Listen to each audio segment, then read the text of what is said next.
UP. ഗോണ്ടയിൽ train പാളം തെറ്റിയൊരു മരണം. ട്രെയിനിൻ്റെ 6 കോച്ചുകളാണ് പാളം തെറ്റിയത്. നിരവധി പേർക്ക് പരിക്കേറ്റു. ഛത്തീസ്ഗഡ് ദിബ്രുഗഡ് എക്സ്പ്രസിൻ്റെ കോച്ചുകളാണ് പാളം തെറ്റിയത്. ജിലാഹി സ്റ്റേഷന് സമീപമാണ് അപകടം.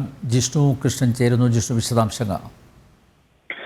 അനിൽ നമ്പ്യാർ, ഉത്തർപ്രദേശിൽ ഗോണ്ട റെയിൽവേ സ്റ്റേഷന് സമീപമാണ് ചണ്ഡീഗഡ് ദിബ്രുഗഡ് എക്സ്പ്രസിന്റെ 6 ബോഗികൾ പാളം തെറ്റിയത്. ഇതിൽ ഒരു മരണം ഇതുവരെ റിപ്പോർട്ട് ചെയ്തിട്ടുണ്ട്. നിരവധി പേർക്ക് പരിക്കേറ്റു. ഈ പാളം തെറ്റി മറിഞ്ഞ ബോഗിക്കിടയിൽ യാത്രക്കാർ കുടുങ്ങിക്കിടക്കുന്നുണ്ടോ എന്നുള്ളത് ഇപ്പോഴും പരിശോധന തുടരുകയാണ്. റെയിൽവേ പോലീസിന്റെയും ഒപ്പം അഗ്നിശമന സേനാംഗങ്ങളും ഈ സംഭവ സ്ഥലത്തെത്തി ഇതിനോടകം തന്നെ രക്ഷാപ്രവർത്തനം നടത്തിയിരുന്നു. ഇന്നലെ രാത്രി ചണ്ഡീഗഡ് സ്റ്റേഷനിൽ നിന്ന് പുറപ്പെട്ട അസമിലെ ദിബ്രുഗഡിലേക്ക് പോവുകയായിരുന്ന ട്രെയിനാണ് ഉത്തർപ്രദേശിലെ ഗോണ്ട ജില്ലയിൽ മോട്ടിഗണ്ട് ജിലാഹി റെയിൽവേ സ്റ്റേഷനുകൾക്കിടയിൽ വെച്ച് പാളം തെറ്റിയത്. ട്രെയിനിന്റെ 6-ലധികം ബോഗികൾ പാളം തെറ്റിയിട്ടുണ്ട്. അതിൽ ഒരു മരണം ഇതുവരെ റിപ്പോർട്ട് ചെയ്തിട്ടുണ്ട്. രക്ഷാപ്രവർത്തനം അവസാന ഘട്ടത്തിലാണ്. ഈ ബോഗികൾക്കിടയിൽ യാത്രക്കാർ കുടുങ്ങിക്കിടക്കുന്നുണ്ടോ എന്ന പരിശോധനയാണ് ഇപ്പോൾ നടക്കുന്നത്. അനിൽ നമ്പ്യാർ.